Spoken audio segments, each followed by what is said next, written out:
a Said Badwan, nuestro hombre robot, porque estamos en todo lo actual, pero también en toda la historia de lo que hoy podría ser las herramientas de trabajo más importantes que tenemos tecnológicamente hablando, desde el espacio, todo lo que tú nos puedes dar, hombre robot.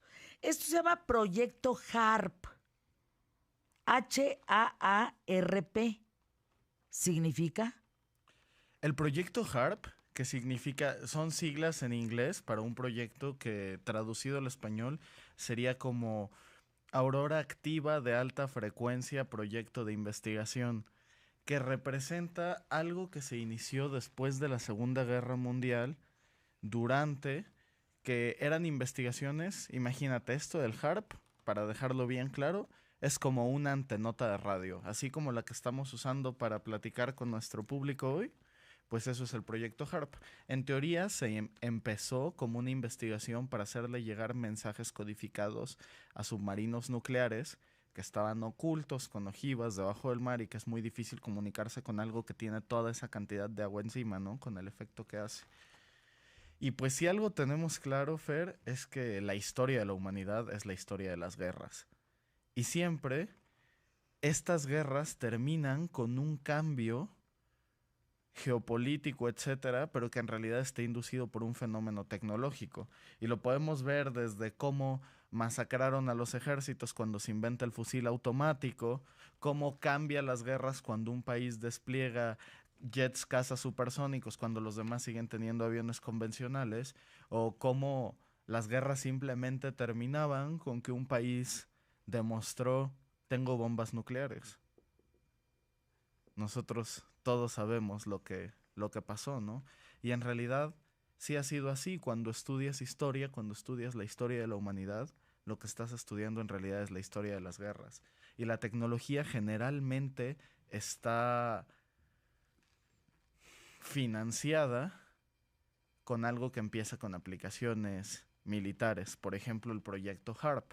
El proyecto HARP, cuando pasa la Segunda Guerra y cuando evoluciona la tecnología y ya no necesitan tener submarinos para tener toda esta guerra fría nuclear, ¿no? Que es, o sea, lo único que se refiere a este concepto es a decir, quien tiene armas nucleares, pues las reglas de la guerra cambian, ¿no? Ya no es un país que puedas invadir, ya no es un país que puedas conquistar y hacer lo que quieras con ese país porque podría haber respuesta.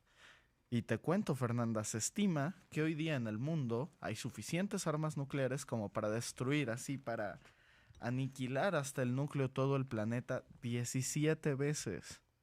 Y ¿No no te nos parece cansamos de eso? hacer más y más y Exacto. más Es armas. que a veces pienso, con una bala es suficiente. Es decir, ¿para qué crear tanto? ¿Es eso el poderío que quieren los países para ser respetados? Como te digo, es geopolítico, es un tema de si yo no tengo armas nucleares, puede llegar Estados Unidos a darme algo de libertad porque la estoy necesitando, ¿no?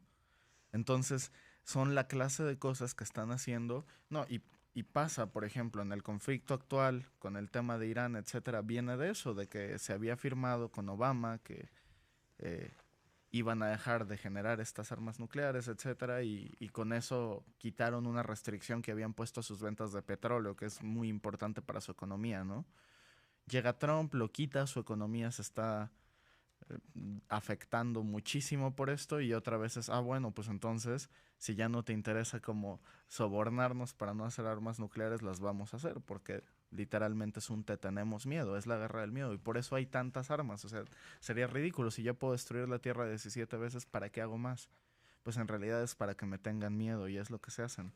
Pero déjame decirte, Fer, que el tema de estas armas, y para eso usaba esos ejemplos, es que siempre estas armas se mantienen en secreto, ¿no? O sea, siempre el punto es que agarran en sorpresa a los adversarios en estas guerras, como te conté con estos ejemplos de los jets caza, de las armas nucleares, etcétera, ¿no? Cambia por completo el rumbo.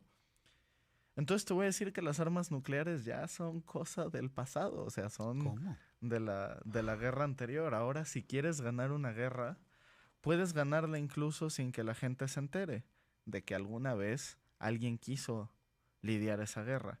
Y eso es lo que se cree del proyecto HARP. El proyecto HARP es un proyecto que se inicia, como te digo, durante una guerra y que después dicen los investigadores, no pasa nada, lo podemos seguir usando para estudiar la ionosfera, etcétera. Hay que ver qué otras aplicaciones se les puede dar. Tal vez podemos hacer mejor radio en el mundo, ¿no? Pero pues como ves, a nosotros nos están escuchando en muchos lados. Creo que hasta en Sudamérica y Estados Unidos nos están escuchando en este momento, ¿no? Creo que ese no era un gran problema. Y aún así, entre los Marines y la Fuerza Aérea estadounidense invirtieron $300 millones en construir estas instalaciones, que lo único que hacen es estudiar la ionosfera, a ver si algún día encontramos algo que sirva de algo, ¿no? Como alguien que tiene experiencia en cómo se da financiamiento para hacer investigaciones universitarias, sé que eso no es bastante convencional.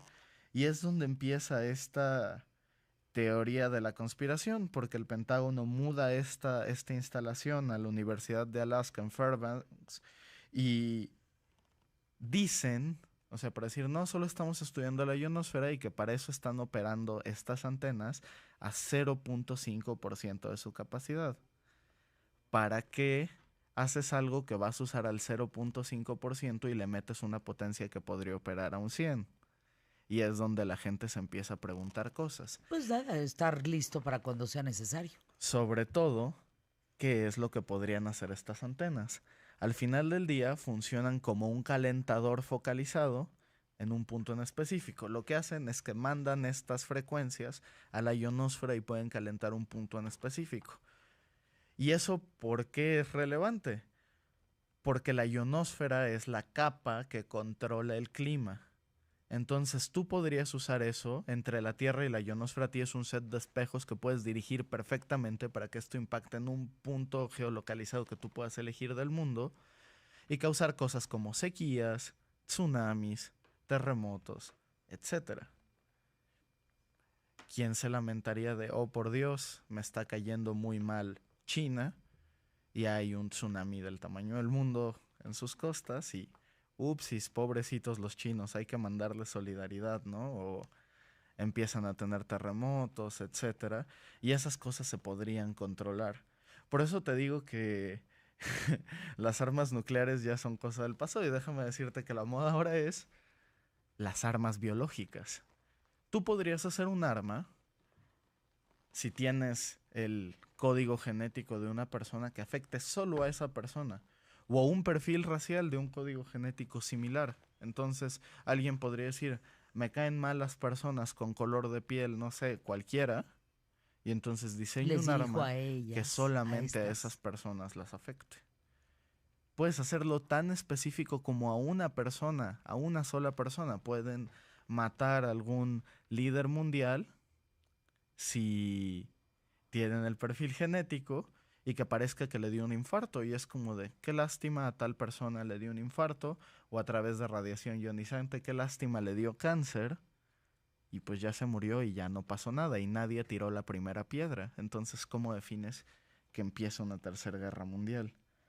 Y finalmente te quiero contar de un arma súper desastrosa, que es como ya el arma perfecta de guerra, ¿no? De lo que se conoce hoy día. Te digo, falta, si algún día estalla la guerra, nos vamos a enterar de todo lo que no se conocía, que de verdad, ojalá no pase. Yo llevo unos días viendo los memes, la gente riéndose, ¿no? De lo que sería una tercera guerra mundial, y yo pienso, no tienen idea, no, ojalá que no, que es la bomba de neutrones, que es como las bombas atómicas, pero tiene una muy baja eficiencia explosiva, o sea, prácticamente no explota, pero una muy alta eficiencia radiactiva, y esa radiación dura 48 horas. ¿Qué significa esto? Ya no en términos técnicos, que tú puedes soltar la bomba, no sé, en Ciudad de México, te va a destruir un par de edificios a la redonda y ya, pero va a matar a toda la gente alrededor, y en 48 horas esa radiación se fue y entonces tú puedes llegar y colonizar. Llegas a un lugar donde no destruiste edificios, infraestructura, nada, guardaste todos los recursos de quienes estaban ahí, pero te llevaste a toda la gente. Entonces, todas estas cosas son una realidad, Fer. No lo puedo creer. Entonces, o sea, estás hablando, las armas nucleares son cosas del pasado. Sí, claro. Eso ya es viejo. Hoy existe, a través de estas antenas, La La posibilidad potencia... de crear desastres naturales. No lo puedo creer. Y mira, este es un tema que desde un punto de vista científico, o sea, no hay ninguna evidencia, ¿no? Tiene sentido tecnológico que se podría usar para eso, ¿no? Pero hasta la fecha nadie ha podido comprobar que lo están usando para esto, ¿no? Es teoría de la conspiración que ciertos desastres naturales que han ocurrido últimamente tienen que ver con esto, ¿no? Y la respuesta, por ejemplo, de los rusos cuando esto pasa es hacer la suya propia y es 5 veces más grande y la están terminando, ¿no? Y ellos, hasta donde se entiende o hasta donde han dicho públicamente, sí es con el objetivo de usarla como un arma. Porque Hoy dicen que la puedes están ser usando en más su preciso contra. en quién matas, a qué cantidad de gente matas, qué raza tiene, qué religión, dónde se concentran, cuáles son los datos de esa comunidad para acabar con ella. ¿Es así? Es tal cual, Fernando. Ese es el mundo en el que vivimos hoy día. Por eso la inestabilidad política es algo, pues, mucho más consternante de lo que la gente pensaría. Vemos que Trump usa esta clase de defensas mediáticas contra cosas como su juicio de impeachment, etcétera, y se le hace fácil matar a un líder iraní, etcétera, cuando son cosas que pueden repercutir en el fin de la humanidad misma.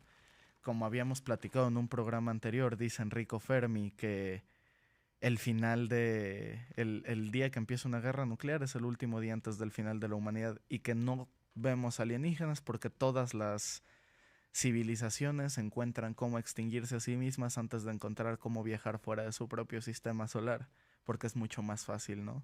Entonces parece que estamos en camino a eso y yo creo que es un buen momento para que activistas y reguladores se pongan de acuerdo para ver cómo solucionamos este problema. Nos has dejado con la oreja cuadrada aquí en ¿Qué tal, Fernanda? Insisto, en QTF, el hombre robot alimenta Internet. Nosotros no nos alimentamos de Internet.